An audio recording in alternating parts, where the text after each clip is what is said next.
Toen wij het verzoek kregen om te kijken in onze collectie of wij ook een fotoalbum hadden van de oude sigarenfabriek De Nijverheid hier in Dokkum.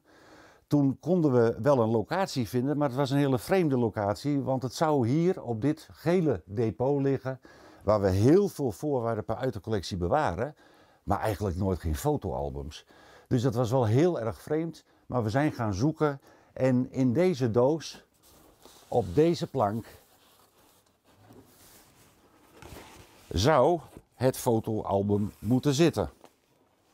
En bij openen van de doos bleek al snel dat we iets van sigaren hadden gevonden. Want er zit een sigarendoosje in, er zitten tabaksbladeren in.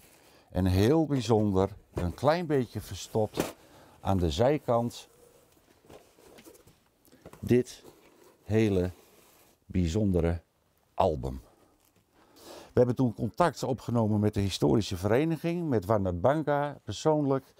En aan hem gevraagd van, hebben jullie toevallig ook meer informatie over het bedrijf, over het album, over zeg maar alles wat te maken heeft met de sigarenbusiness in Dokkum.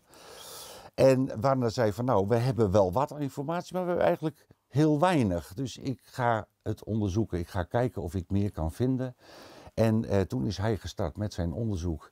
En het album en de vondst daarvan was eigenlijk de trigger voor dat onderzoek.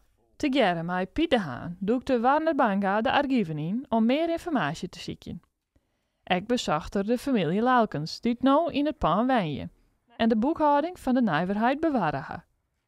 Daarnaast wist Leo Bauma, een pakenzisser van een van de oprichters van de fabriek, nog informatie te hekjen over de geschiedenis van het bedrijf. Het gele pakhuis, zoals het in de akten ook officieel noemd wordt, dat is rond 1904 is dat een sigarenfabriek geworden. Toen binnen de Bauma en Van der Werf begonnen met hun bedrijf als sigarenmakers en sigarenverkopers.